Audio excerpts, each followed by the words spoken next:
What up? What up, my guys? Welcome to another show, man. NBA Talk with Jay Money and the Shark. We got our guy Josh with us here again, man. Punt School from Twitter. He looking like, damn, man, what those guys doing? We got to turn up for the intro, Josh. Just introducing my guy. This is the second time on the show. Punt School, what's up with you, brother? What's up, Jay? Appreciate you having me back on again, man. Had a ton of fun last time. A ton of games to get through today, so let's go enjoy ourselves. What's up, Shark? Good to get on with you as well, my man. Absolutely. I think internationally, punt means what? Place a bet, right? Just place a bet, right? Where I thought punting, like in poker, it means like spewing off stats, loose, aggressive, stupid, whatever. And to clarify that, with people that don't know what punt means, it means just placing a bet, wagering. So a little local knowledge from a not so local Shark in Australia there. But anyway, beautiful card today, 13 games. We went through it before. I mean, there's a lot to talk about, and we can just dive right into it. Jay, what's going on, bro? I got all day. You see what I'm saying? Yeah, I used to always worry about that phrase. Not worry, but I always wonder, what's punters? What do you mean? What's up, punters? I always wondered. So you letting me know something there for sure, man. But let's get into the card, man. Y'all know how it is. All straight business. Let's go to the first game up, right? Let's go to the streets of Charlotte here. We got the 76ers versus the Hornets here, Shark. We know this is the second straight game between these two teams. The last game was at 6.5. I believe it closed at 7.5. This one was opened up again at 6.5, down to 6. Now there is a little difference in this game. Tyrese Maxey was out the last game. He will be in here, and that could be all the difference for the 76ers. Their offense looked absolutely terrible, even with the Hornets missing LaMelo Ball. They were even missing Ish Smith as well, Terry Rozier. So they were missing all three of their point guards, and they still covered the spread versus the 76ers. At least now the Sixers have a little bit more offense here, Shark. What do you think about in this game? Well, as I said before, this kind of reminds me of a playoff series, actually, because the last three games between these teams have all been played in Charlotte, and they've all been played in the same line. Going back to last year, it was 118, 111 on a -7 push. Then it was -7, 127, 124 overtime. And now we get the third environment. So you get a push and you get overtime. So you kind of just are like at the mercy of just an absolute variant point. And, you can't really make a strong argument for either side. Of course, there is roster ambiguity. As you said, Philly with all sorts of ins and outs, and Charlotte even more so, which is, kind of surprising, but I guess that's COVID 2021 for you. But definitely no play here. Punt. Are we going to punt this one, or are we going to chat, or what's going on? I think so, man. I mean, the only way I could play it is Philly. Look, admittedly, I played Philly first time round. It was just the worst possible spot for Charlotte, and they still keep getting it done. Like, James Borrego needs some absolute respect on his name. Like, he deserves to be in the Coach of the Year conversation. I don't think he'll win it, but he at least needs to be in that conversation because this Charlotte team shows up every single night and overperforms whatever their expectations are. So it's tough to go against them. I do lean Philadelphia here. I make it 7.5 personally on my line, but I haven't bet it, and I'm probably not going to bet it, to be perfectly honest. I still think the Sixers are still working through getting everyone back and healthy again and finding their groove offensively in particular. Yeah, no, I'm with you on that. It seems like the Hornets came out hot in that last game. The Sixers came out, outscored them by 16 to only win that first half by 3. They almost covered the first half. This is another one where I lean the first half for the Sixers in this one. I think they'll try to get this game over with. Guys, you have to look at Joel Embiid props here. I know the game went to overtime last game. He scored 43 points. Not a single guy that will check him on the Hornets. I can tell you that for sure. Not a single guy that can stop him from getting to 30 with ease here in his sleep. So I know they have a game tomorrow. The over points is 27.5. I see him going bunkers once again. I talked about it on the early show. He's starting to feel himself like he came back from the COVID or whatever. He's starting to get back into his groove, and you can tell. And like I say, without them having Plumlee out there, no real backup threat off the bench, I could see Embiid going off once again. Heavy lean for me, Sixers first half in this one to smack them up. I see some guys in the chat talking about the under in this game. We know that the Hornets, they're down, I say, a ton of their guards. So you think that they want to slow it down, but so that's why you see they're coming down from 215.5, 214.5, guys. Let's go to the streets of Cleveland here, man. We got the Cavs being favored for the first time in over 10 games versus the Bulls here in this series. Now we know the Bulls, they have a ton of depth, right? Even though they're missing some guys here, they're missing DeRozan, missing Caruso, Javonte Green, missing some guys, do have some depth.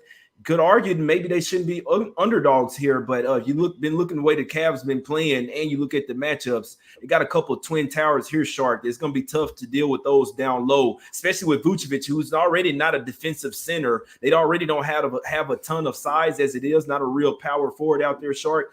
How do you think they go up against the twin towers and Mobley and Jared Allen tonight? Well, I mean, I said this before, but I love betting the Cavs. So I was immediately looking at the Cavs. The major counterpoint I have here is the Cavs' environmental functionality within the division. They get cleaned up by Milwaukee despite the line every single time. Detroit, the line matters and it flips, just revenge games. Chicago, same thing.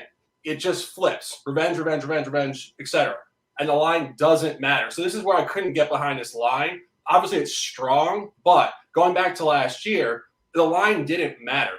Chicago was 7.5 at home and lost outright. And then it came down to 3. So that was obviously noticeably short. And they blew them out. Then they came into Cleveland and it came up from 3 to 3.5, where it should have come down to pick or 1 Cleveland. And Cleveland blew them out on the road strong line for Chicago. So again, at no point in this series over the last 4 has the line mattered at all. It's only been revenge. So the reason why I can't take Cleveland is that because Cleveland just beat their ass. Josh, what you think about this game? My guy Shark just went out real quick, man, just buffering, but he'll be back. Josh, what you think about this game, this Cavs versus Bulls spot? Look, it's a pretty straightforward pass for me here. I also wanted to bet Cleveland, and I can't get there, unfortunately, in this particular spot and at this particular number. I think there's advantages for them. Like we know that inside they should be able to get what they want.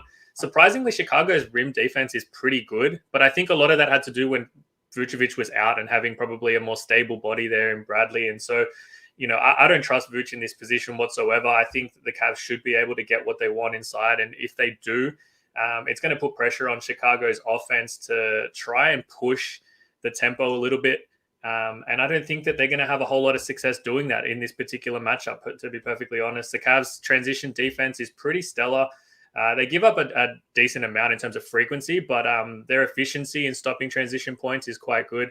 And, when you look at the outs for Chicago, I don't know if I can necessarily trust them enough to keep up if they're having to play catch up in this particular spot. So, yeah, again, I did look Cleveland. I wanted to play Cleveland. I just can't get that. I don't think we're getting the right price or value for me. Yeah, that's a damn good point. I like the Cavs here, -3. It's coming up to 3.5. I agree with the line move. And you look at it, I'm glad I did a show with Jordan and Jr. earlier, and they even brought to my attention that the Cavs just play the Bulls tough. Simply put, a lot worse Cavs team have hung with the Bulls. Obviously, it's a division squads, whatever. The Cavs just play these guys tough. Seem like every year. This year, they're a lot better team, playing a lot better defense as well. They've covered 8 straight games. They're still on a 2-game losing streak. I do think they are the favorite for the reason here. Josh made some really good points. If the Bulls do get behind here, the way that the Cavs play 4 quarters of lockdown defense, it may be tough to try to come back from this team, man. So Cavs -3 official for me from the earlier show. Let's go to the streets of Detroit here. My guy Josh has a look in this game, Wizards versus Pistons game. We got the total of 2 sitting at 210. This line was at 5.5 for the Wizards, coming down to 5 here, Shark. You like anything in this one? Then we'll go to Josh. Josh got official. Yeah, I'm not sure where I cut out on that last take, but we can go into that a little bit in more detail after we go through these games. But anyway, staying course with this, the Pistons game. I mean, we said this before. You want to take the Pistons here.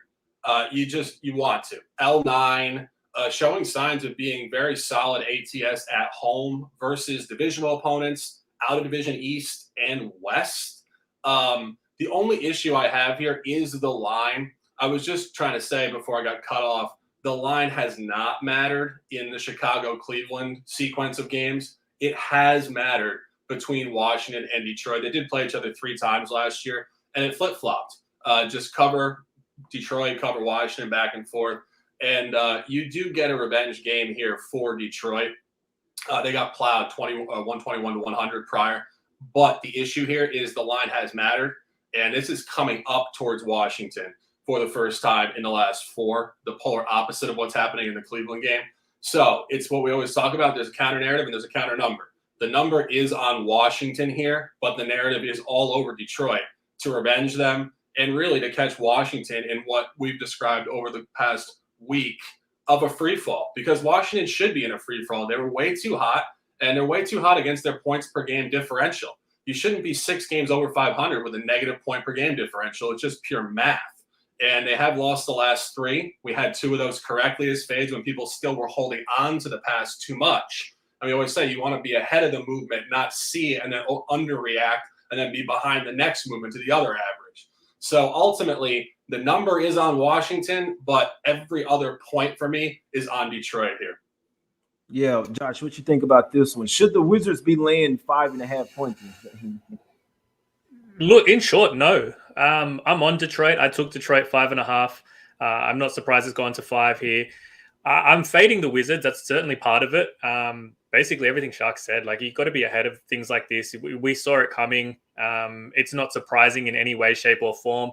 I think the one thing in particular, when you look at this number and line, LA was here a week and a half ago, fully healthy with LeBron laying 7.5, and that moved to a 7 and a 6.5 in some spots as well. You can't tell me that the Lakers are only 1.5 points better than Washington right now. Like, this Washington team is in proper free fall mode. I don't think that they should really be laying this number against anyone on the road. And Detroit is certainly a team that can hang tough.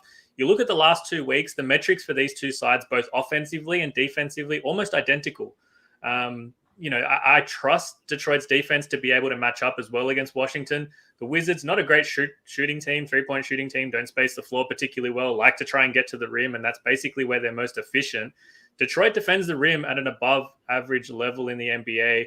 I think they should be able to come up with enough of a scheme to counter anything I think Washington's going to try and do to score.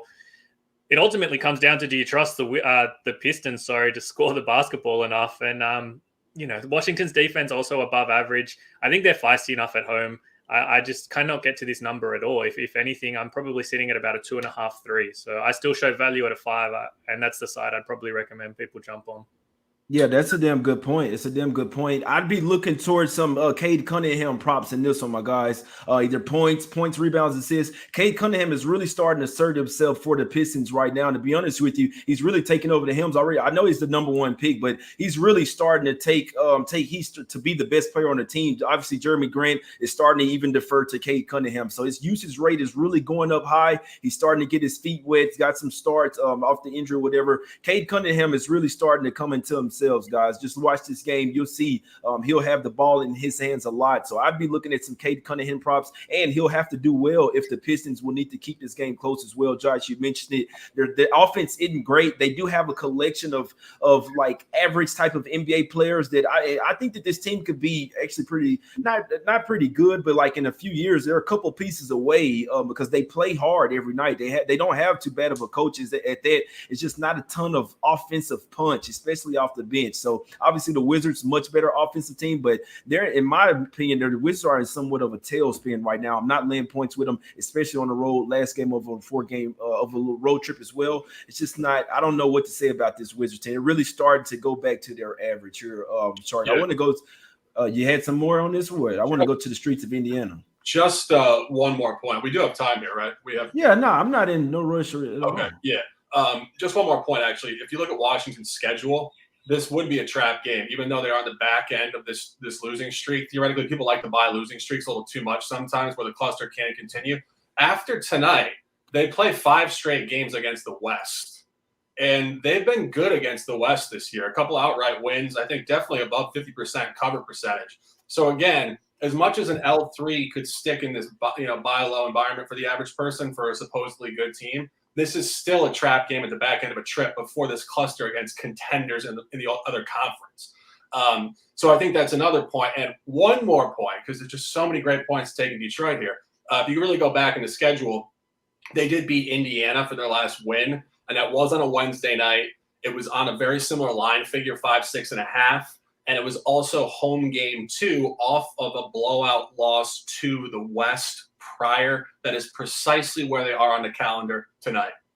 Exactly. Yeah. Speaking of Indiana, let's go to the streets of Indiana, guys. And I'll be honest with you, I'm just talking this shit out earlier. I'm just thinking to myself, right? So I'm like, okay, so we have Sabonis, Turner, and Miles Turner and Levert all likely, very likely to be traded here in the very near future, to be honest, right? So I'm just thinking about it. Obviously, there's two type of ways you could look at it. You could ball out for your other team, or I mean, the other team knows you can ball already, right? I mean, they've seen you play basketball before. Do you want to kind of save yourself and not get injured or say like, hey, I'm not even going to be on this team anymore? Is this a real turn up spot or motivate? Can you even catch motivation as a team, wanting to play for your team, knowing that you're going to get traded, or do you want to kind of scale things back? Oh, I don't want to get injured, or you know what I'm saying? I just feel like this kind of in their head.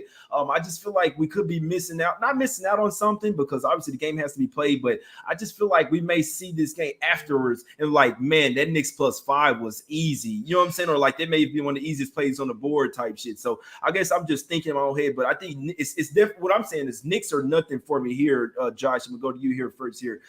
Am I crazy for thinking that, or what you think about this game?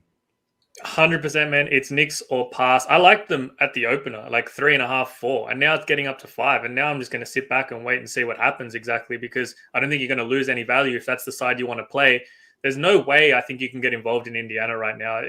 Like, I'm with you 100%. I think that the players that they're looking to trade are established enough that they don't need to prove anything to anyone that wants them, right? So for them, it's a matter of, do you want to put your best foot forward? Probably not. Like, what's it matter to you anymore? I think at the end of the day, other teams are going to come to the table regardless of what they put forth in the next couple of weeks. If that's the route that Indiana wants to go down, then, they're going to be able to find what they want. And it doesn't matter what these guys do in the immediate future in that regard. Personally, in this one, I'm on the unders. I took the 212.5 when it opened. I still like it at 210. I liked it at 209 early this morning. I gave it out again. It's 208. My number comes out at 206. So I still show a little bit of value there. I mean, you're missing the boat a little bit. So I generally don't like to advise people to jump on at this point, but that's still the only way I would play it. Like I said, coming out at 206, I think that both these teams over the last 2 weeks, bottom 7 in pace of play. Neither team, high transition teams, both like to play half-court sets. Defensively, I like the way both teams match up with each other as well. The Knicks offense, it got a really big jolt against San Antonio, which was great. I mean, I was on the Knicks as well, but that shooting regression is probably going to kick in. We've seen them when they play back-to-backs. The first thing that goes is that three-point shooting. The Pacers do a good job defending the perimeter. I think, again, that they'll be able to disrupt rhythm there. Everything for me screams unders. And I do, even like obviously being on the right side of the market movement helps here, but at the same time, I still would only play it in that direction. And I would only play the Knicks if you're going to pick a side. What you think, Shark? Hey, that's a sharp move. The totals come down from 212 to 208, Shark. What do you think about this? Where do you think the Pacers mindset is, Shark? You back with us? Can you hear me? Yeah, we here. Yeah, I mean, I try to avoid reading beat writers because I think there's a lot of bias involved, and I think there's a lot of speculation that might not be true. In terms of that, though, I look at the players, and motivation is in terms of the group, whatever. Let me just go down it. Sabonis, son of an NBA player, definitely a pro's pro. Malcolm Brogdon out of UVA, astute individual. Miles Turner, also very astute out of Texas. Duarte, sharpshooting kid out of Oregon, a pro. Holiday, one of the 3 brothers. Total respect to these guys. TJ McConnell, Pride of Arizona, grinder. Karis LeVert off, systemic, health issues will always find the ability to motivate to play professional basketball. That in and of itself is why this team will play hard. And they have, no matter what's happening, disruption in the GM or the coach, they will play hard because every single one of them is a pro's pro. That's it. In terms of the actual game, the Knicks are just impossible to figure out in these spots because, again, the number doesn't necessarily tell you the story with the Knicks. This number is all over Indiana. And I did back them on a -5 going back to the last game, which they did cover. It looked sweaty, but it really wasn't. They gave up an 8-0 run in the final, 60 seconds of the game.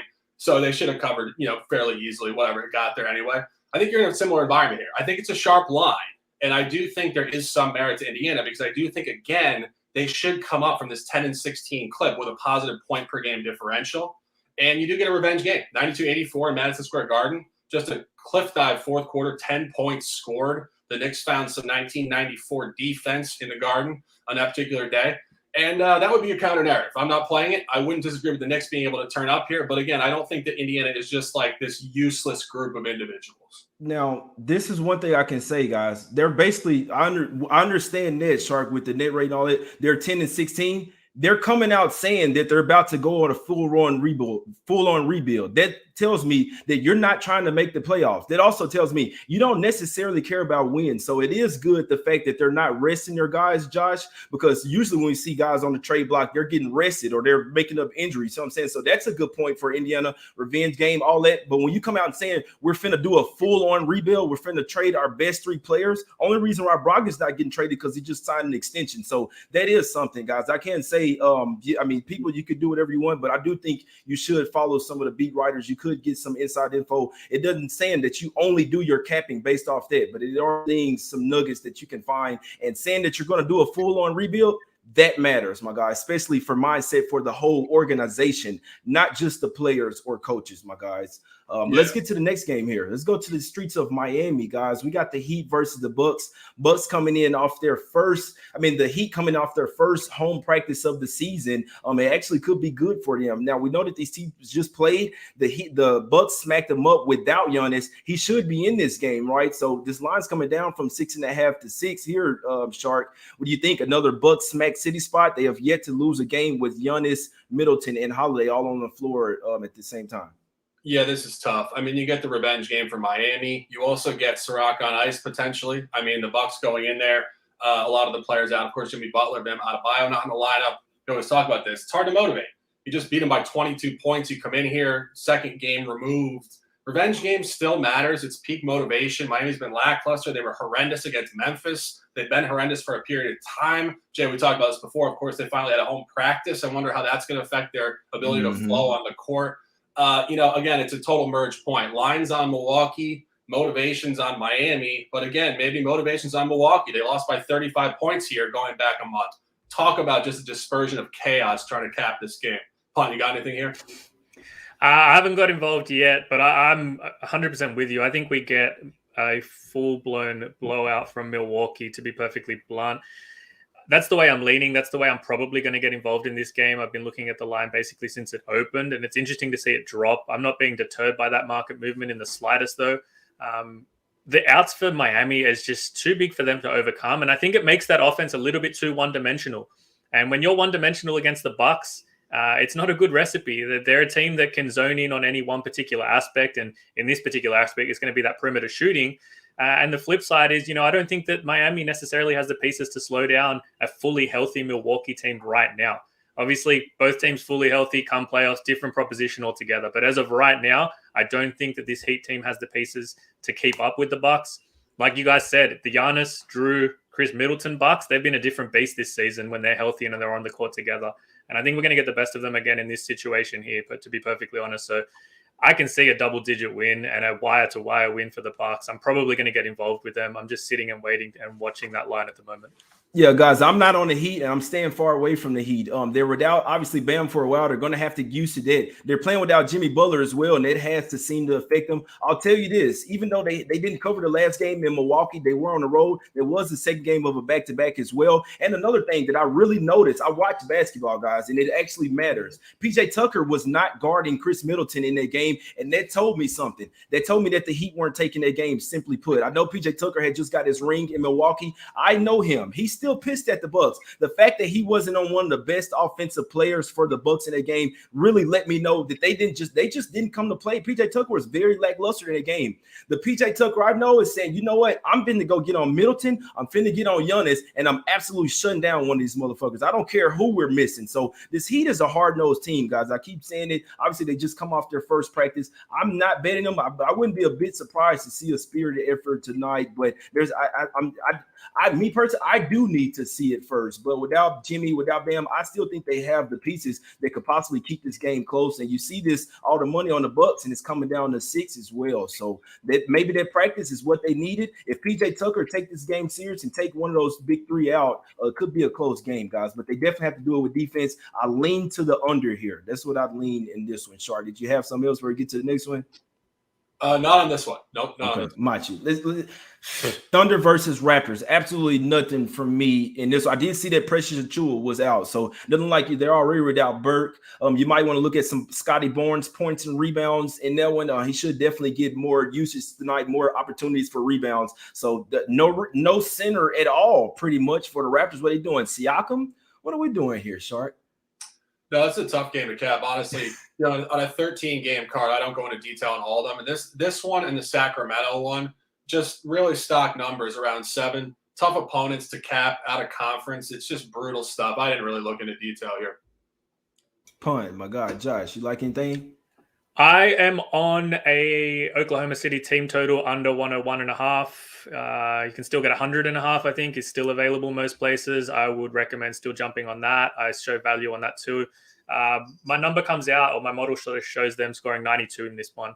You look at teams with similar offensive profiles to what the Thunder do in terms of poor perimeter shooting, poor spacing, and high frequency and shot attempts around the rim. The only one that matches that profile is Washington, and Toronto have held them to, I think it was 89 and 92 points in 2 meetings this season. This is going to be a slow-paced game as well, so don't think that the tempo is going to be there either. The Raptors are a surprisingly slow-paced team in the NBA this season. The Thunder, much the same. Neither one of these teams going to push the ball at all. For me, it just makes too much sense. The only way you beat this Toronto defense, is to be able to space, and you find that corner 3 because that's the shot that they give up more than anything else.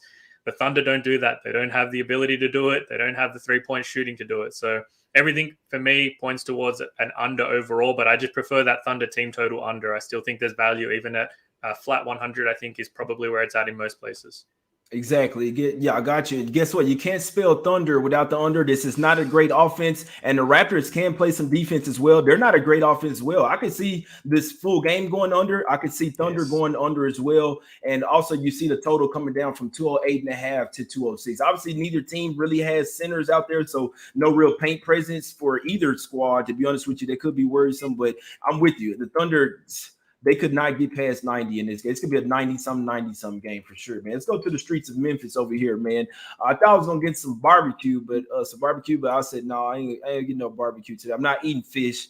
I'm not on the, you know what I'm saying? We're not eating with the Bears today, Shark. You got the hat on. I did throw on the jacket today. My guy said, you got on green. I don't know if it's for the Celtics, even though PG did get questioned. But what we doing here, Shark? We got the Mavs versus the Grizzlies, my guys. Grizzlies win the finals without Ja Morant. You know, we make jokes about this all the time. Without top players, the ability of the opponent to lay down is just uncanny. I mean, it's almost mind-boggling how consistent it is. However, when I look at the Mavs here, I do look at what's going on in terms of their home versus away ATS efficiency. The Mavs have been awful at home. They're 0-5 last 5 at the house, and they're 4-1 on the road. For whatever reason, they just traveled better. I don't know why, but Jay made the comment before. A game at Pelicans where they scored 139 points, I think is a reasonable corollary. Pelicans, young group, some pros, some not pros. I don't mean literally, but guys that are championship quality players. I think that's kind of what Memphis has going on here. They have 4 or 5 championship quality players, and they have a bunch of kind of fledgling back into the roster guys, but they're really turned up, and they've been turned up against what I call qualifier opponents, where it's not so much on Memphis's quality, it's on the lack of quality in the opponent. And I do think when you go back through what's gone on here between these teams in the last year or so, Memphis has won the last 2 games. Of course, they did just win 97-90 in Dallas, and they cleaned them up 133-104 back in April or May, I believe. Dallas is 0-3 ATS last 3. Dallas did win 114-113 on a Luka prayer going back 3 matchups ago. But again, I think you see an immediate revenge game. They mailed in the fourth quarter last night. Maybe a little look ahead, save our energy, even though that sounds ridiculous against Brooklyn. But they did mail in the fourth quarter. I think they come in here tonight. +5 I got hours ago. It's +3.5 now. I think they win the game outright, if I'm being honest here. Yeah, it's +2.5 now. Punt. Josh is going down to 1.5. That's probably saying that Luka's in. And to be honest with you, I wouldn't really worry. I mean, if you like the Grizzlies, you're getting a better number. If you like the Mavs, we need them to win the game. Simple. It doesn't matter what you have. Short underdog, we need them to win. It's going to be a close game. These guys have been getting their ass kicked. Especially, I mean, they're on they've only covered the 2 out of the past 10 games. But like you said, I'll tell you, Luka Homeroom buffets at the American Airlines Center. Luka been tearing them motherfuckers up, man. So they go on the road. He can just get snacks from the vending machine. But at the house, you see what I'm saying? 0-5 straight up and against the spread. No buffets for Luka tonight, man. Josh, you like anything in this game? I liked Dallas early. I really regret not taking the +5. When it came out, it just looked weird. And it indicated that they thought Luka was obviously not going to play. I mean, that's the only reason you can get to that number. It made no sense that it flipped basically 9 points from their last meeting. There's no other reason for it. You can't blame schedule for a movement that big. The fact that he's in, I'd still be comfortable just taking the money line outright, to be honest. Like you said, I think they win. You don't really need the points. They got to go out there and they got to get the job done. They got to win outright. That's the only way I would play this game as well. Like I said, I didn't get in early, which I kind of regret. I'm still looking at it and weighing it up. I probably might get involved with them just once we get confirmation that Luka is officially in. But I'm probably going to need that confirmation as well because I got trust issues with the NBA at the moment. So until it's official, I don't want to be getting too involved yet.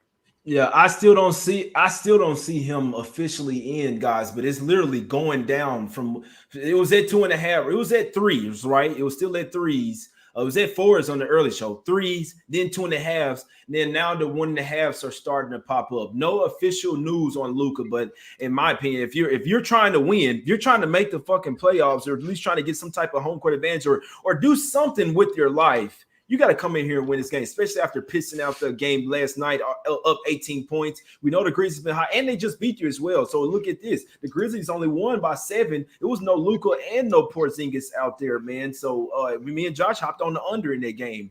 Josh, I know the Grizzlies been hot, but we cashing today. Mavs cashing this shit. I took them first half earlier, money line plus 125. I said it. If they're not up at the half in this game, they obviously won't look good for covering. So I like the Mavs first half and the full game to be. I think they got to be winning both of them. Let's get to the next game here, Shark. We got the Rockets here. My guy Shark with that. Well, I had a good call. You know, the game still got to be played, but we said it. Kevin Durant might be out here now. Losing LaMarcus Aldridge, that's nothing. You're not losing anything there. It's addition by subtraction. Me personally, I still think they have the squad to go in here and get it done versus the Rockets. Obviously, the Rockets are playing really good ball right now. Shark, they will want to go in here and beat the Nets as well. James Harden. I'd actually be leaning James Harden under points tonight. It's on the back-to-back. He eats buffets as well before and after the game, James Harden. So, Shark, what you think about this one? Tell them why you think the Rockets might be the side tonight.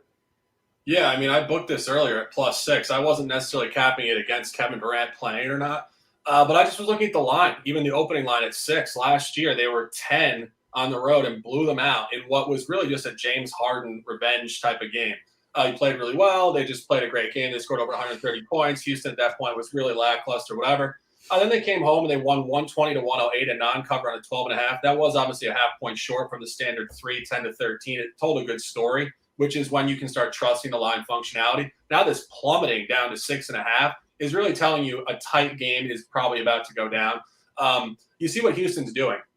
They lost 16 in a row, so it's not abnormal to win 6 in a row after you lose 16 in a row. It's just getting back to your standard average. And you go back to a couple corollary games, an outright win against Chicago at home and an outright win in overtime against Charlotte at home. I think those are very, very correlated games to what Brooklyn's going to bring to the table tonight. And I think when you look at Brooklyn here, just on a road back-to-back off a primetime win, looking ahead to Atlanta in a primetime game on Friday, it's just a classic travel hangover spot in the state of Texas tonight. I think Houston could win this game outright. I am at +6, of course, 3.5 now. I wouldn't talk people off 3.5. I think it's still a very sharp look.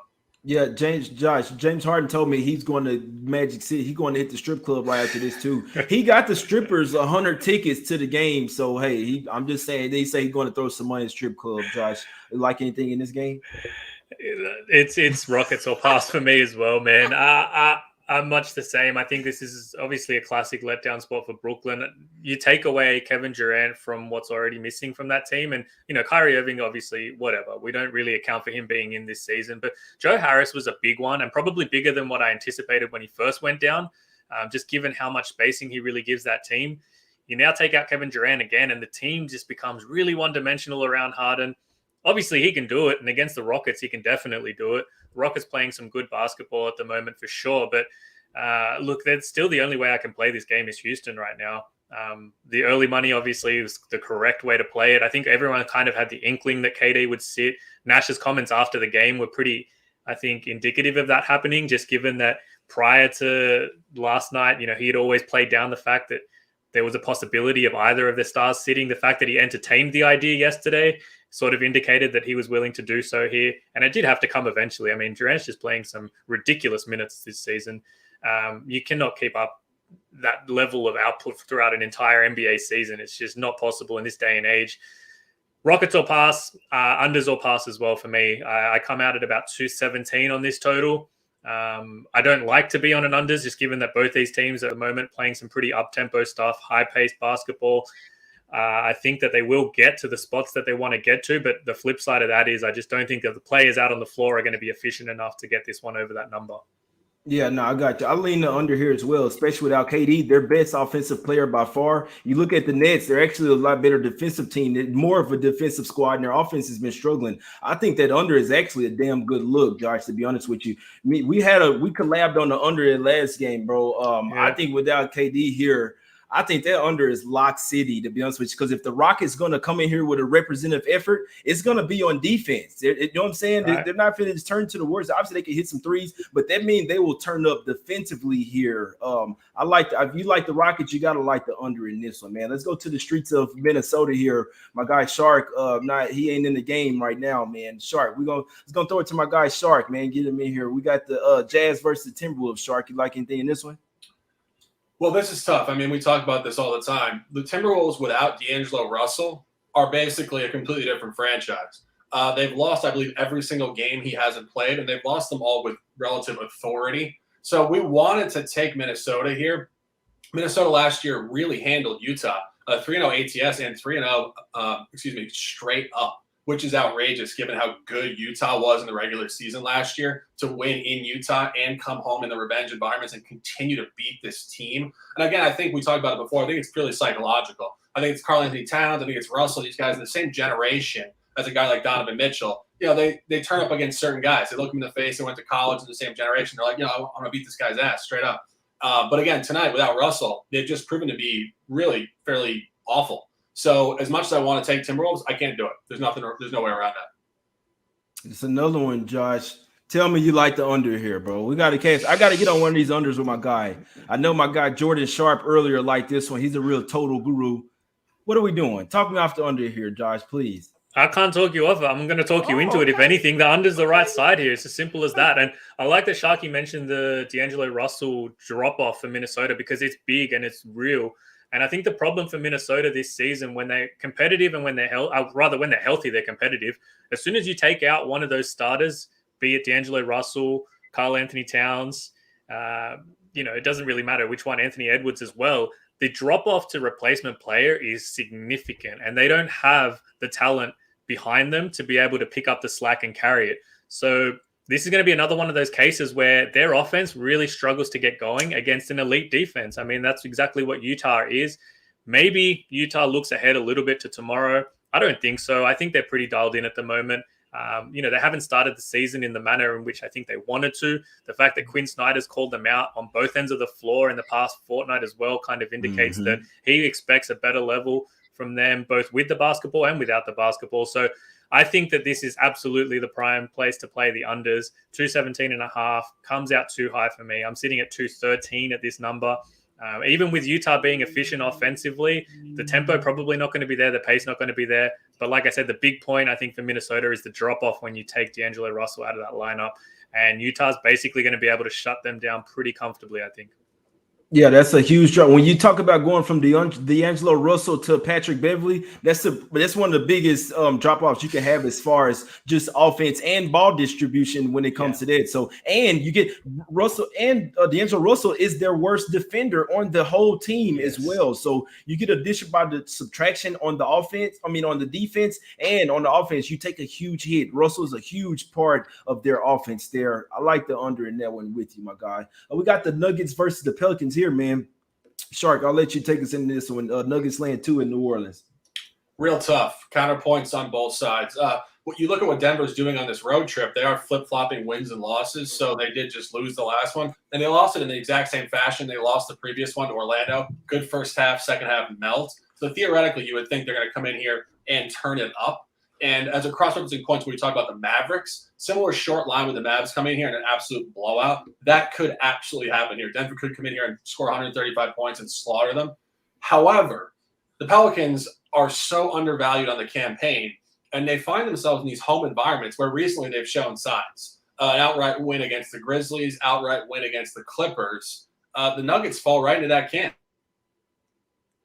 So why would they not beat them tonight coming in here off lackluster efforts themselves? I talk about it all the time. When both teams should improve and the number's short and sharp and you have significant counter narratives to either side, definition of a no play.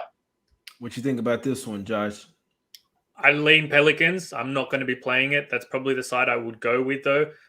Also lean towards the overs a little bit. Interesting point with Denver this season, and it's kind of something we've seen from them in seasons gone past under Mike Malone as well, where their offense, when it's hot, that defense is terrible.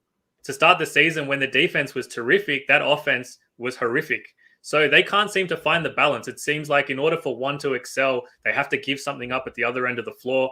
At the moment, it looks like offensively, they're starting to take a step forward again and getting to what they want to get to. But it's coming at the expense of their defense again. So I would lean the overs here. I would lean the Pelicans. I haven't played either one of them yet. Obviously, injury news is a concern here. We expect Jokic to play. If he doesn't, it wouldn't shock me entirely. Will Barton being questionable as well is a concern for Denver. I think Pelicans is the right side, though. Yeah, I'm with you. I actually lean towards the Nuggets in this one. You look at the losses, win-losses. It's been like win-loss, win-loss. So this one would be, in theory, the one for them due to win. Obviously, the Pelicans aren't a strong team. They do have Josh Hart, game-time decision. He's been questionable the last 4 or 5. And then you got Barton that popped up on the injury report for the Nuggets. They can't afford to lose any guards right now because they're already down so many. So this is in the midst of a long road trip for the Nuggets. Especially after the way they did versus the Bulls, man, it's tough. So it's Nuggets or nothing for me. I'm staying so damn far away from this game. It doesn't make any sense. They do have a game versus. I'd like to see a good effort from the Spurs, then maybe versus the Nuggets. I mean, for the Nuggets, then maybe you could fade them tomorrow versus the Spurs, but they'll be without Kelly Johnson. We'll get to it tomorrow. 2 more games up, my guys. 2 more games, man. 3 more games. Warriors versus Blazers here, guys. The late ESPN game.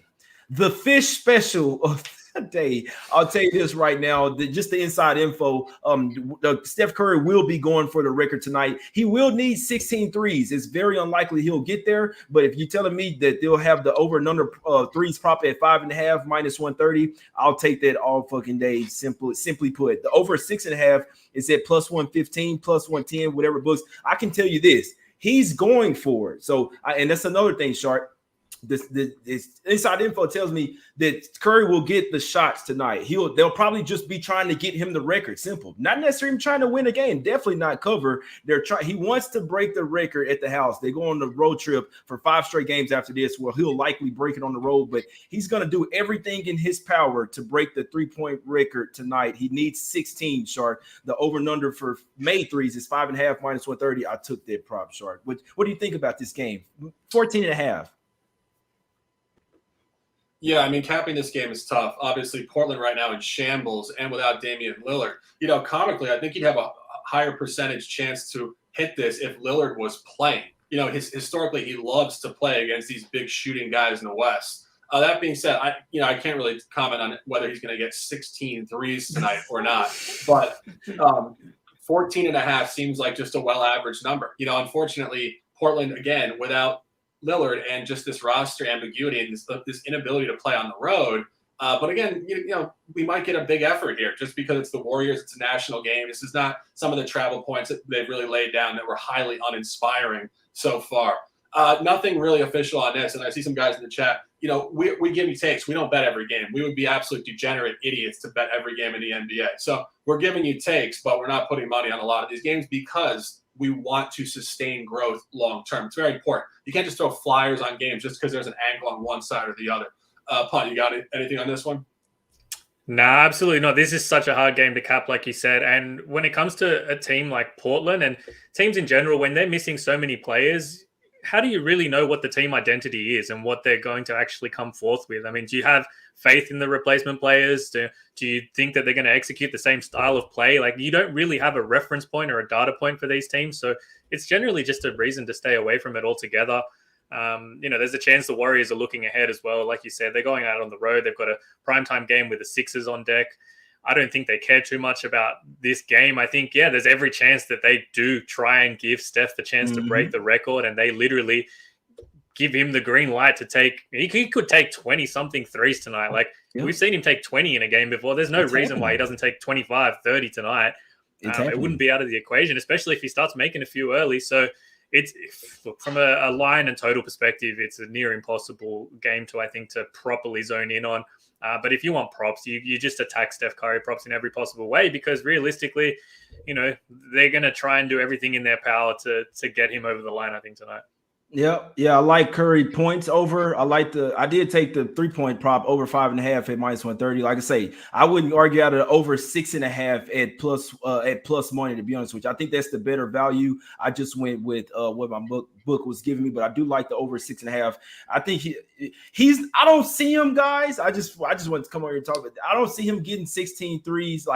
That'll be an NBA record for sure, like by far. But the fact that he's trying is enough for me, especially to take him getting 6. So that, you know what I'm saying, Curry will have the ball in his hand a lot. And the last thing I have to say on the game, I'll actually think that it'll translate to a Blazers cover here. I think that the fact that they'll be forcing the offense so much through Curry, and that they don't care about covering this game. And it's the late night ESPN game. This is the fish special. Everybody knows the injuries for the Blazers. Everyone will be hopping on the Warriors here. I'm not saying that they can't cover or won't cover, but what I'm saying is I think the usage rate for Curry will be so high. The fact that they're trying to get him the record so much, they'll kind of get away from actually, you know what I'm saying, their regular principles from playing basketball. They know that they can win this game easily with all the guys out for the Blazers. Me personally, there's no way in hell I'm laying 14.5 with the I actually think this might be a public special cleanup spot here, but Curry props should definitely cash, my guys. 2 more games. Magic versus the Kings here. Kings land 7. I know that it's only their second game in 7 days. Huge rest advantage. I'm still not laying the points with them versus the Magic. Shark, you like anything here? No, I don't. This is a really tough game. I mean, there's just nothing going on here. Kings are inconsistent. Magic are inconsistent. Magic just got blown out. Rest advantage sometimes works both ways, though. They could be totally flat and out of sync. It really could go either way. And I was talking about this. Some of the sharpest lines in the sport are 5, 6, and 7 points. And I do think this is going to be sharp. And I think that you could see a blowout on either side. I think this could go anywhere, really. So, what you think about this one, Josh? Yeah, I got nothing on this game. I looked at it briefly. I don't want anything to do with it. I think the line is a really hard one to make sense of. The total as well is a really hard one to make sense of. I think you can make pretty, compelling arguments either way here. It's just a clear stay away. I want nothing to do with this game. Yeah, I know that Halliburton is questionable. I mean, someone else might have some inside info. I'd wait close to this game. And the Kings are actually a pretty good fade without Halliburton. He's actually one of the more important players on the team. One player that actually means a lot to the team, and he actually may not be great at that much in the point spread. So we talk about this all the time. Players like LeBron James that are literally, they've graded like 6 or 7 points to the point spread, or may not mean that much. And other players like maybe TJ McConnell for the Pacers, or Tyrese Halliburton, that they may move it maybe 1 point, but those are actually the guys that mean like 6 or 7 points to the spread. So looking at the Magic matchup wise, I actually like the Magic. Guys, don't look now, but the Magic going to be some in the next few years. They're actually like a baby Cavs squad right now. They have 3 guys starting that are 6'10" or bigger. They got their new coach, whatever. He's teaching the team defense. I can't wait till he gets some guys in there and they start building some stuff up. The Magic going to be like the Cavs. Give them 2 years, and I'm telling you that defense will be stout. So matchup-wise, I like the Magic, but obviously the rest advantage is big, and they're an East Coast team playing on the West Coast. Could be a sleepy spot second half. That's something I look for in this one. Last game up, Celtics versus the Clippers. What are we doing here? Paul George, some with his elbow or some shit. You don't bet the Clippers without Paul George. I think that goes pretty safe to say right there. Obviously, the Celtics on the West Coast road trip here, sharp back-to-back. They got smacked up versus the Lakers last night. It's Celtics or nothing for me here. If Paul George is out, I may have to ride. I may have to go with the Celtics here, short. Well, the Celtics are probably my least favorite team in the league to bet. I could see this going either way because, even track this road trip, right? They covered at Utah by 2 points on a ridiculously bloated total, 137 to 130. Then they went into Portland on a back-to-back and just hammered Portland with 145 points. So, yes, last night was definitely the natural letdown spot, and that was a great take. Jay made that great call last night. But now you get really what's a funky spot because they're not really on full fatigue. It's not a 3rd and 4. They haven't traveled. They stayed overnight in the same hotel. But historically, teams that play the Lakers and the Clippers back-to-back do not function well in the second environment. But again, it's the Celtics. They just lost last night big, so why would they not turn up tonight and reverse the script on all normal, logical thoughts? And the final point is the Clippers did lose both games last year to the Celtics. They will want to give an effort here tonight. So I think ultimately, again, counterpoints on both sides. This is probably a toss at this number at 3 or 4. What happens if PG sit out, Josh? What you think if Paul George sits here? If Paul George sits, I'll be jumping on that under really, really quickly, to be perfectly honest. Honestly, I don't think there's a team in the league whose offensive drop-off is so drastic when you take out their best scorer. It's really bad. It's really, really noticeable as well across any measurement and net metric. Like, you can look at the data, you can look at the eye test. It doesn't really matter. It's really poor. The Celtics, we know when they're good and when they're locked in defensively, they can be very, very good. And I think we get the best effort from them here for sure. They're a team who historically in the last few years and this season as well, I don't know if it's something in the DNA of that locker room, but on short rest, they seem to really play up and perform really well, especially after coming off of losses. Everything kind of screams Celtics to me as well in this particular matchup. I wanted to try and catch a 4.5. We're down to a 3 now, which is obviously probably on the back of this questionable tag on Paul George. But I think the best angle, like I said, is if Paul George is out, go grab that under as soon as you can. Currently 209.5. I have it at 207, so I'm kind of close to the total here. But my drop off when you take Paul George out is pretty drastic, and I don't think that the books will adjust enough. Exactly. Yeah, now the Celtics are actually starting to play a lot better basketball. They are an East Coast team playing on the West Coast, but maybe they start to get used to the time change or whatever. Like I said, Celtics are nothing for me here. That's just what I had written down. I think if Paul George is out, they could be a tipping point. You make good points, though. They could be even a better spot for the under. They could just be manipulating some people to try to get some money on the Celtics as well. Oh, we're going to do Paul George questionable, but he's going to play, though. So that's today's NBA that's what we have to deal with in today's NBA, though. But let's break them off with those officials, man. Shark, break them off with your officials. Or no, let's go to some questions, Shark. Have you been keeping track of you got some questions for us? I have, sort of, but not really. I don't think there's been a lot of great questions. I think, it's been 52 minutes of fire here. It's a beautiful, beautiful evening here. It's a beautiful morning in Australia. We were just talking about this. Really just awesome stuff connecting across the globe. I got to give a big shout out to Josh. Thanks for coming on. Awesome stuff. But just a general comment in the chat. We see you guys. We respect you guys. Your interactions make this the powerful channel that it is. In terms of just what seems to be a general narrative within the chat, why are we not betting a lot more games? Certain other podcasts talk about every game, do an official lean, whatever. We're not willing to give you guys an official take unless we're putting our actual money on the game. And even an official lean becomes a take, if you guys can understand that. So it's purely what we tell you we're on record with, and it's just to keep everything in-house, regulated, and the sharpest possible stuff we can do. Because we do look at every game in immense detail, but again, there's not necessarily a box-checking side for every game. So, Jay, not a lot of great questions. So, guys, bring your questions for tomorrow. We want some real questions, and I think, obviously, Jay and I, without a third guest, and we love to have him on, but without a third guest, a little more time for some open questions. But official play for me, Dallas +4. Again, just looking at what's going on here.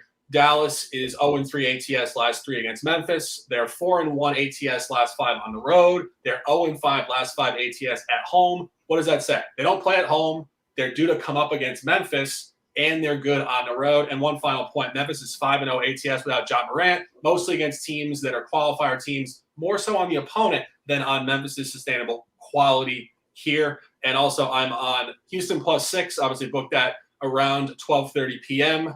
We have that obviously with Kevin Durant out of the lineup. So 2 plays and a beautiful, beautiful night. Josh, if you want to drop a couple of officials here and we'll sign off.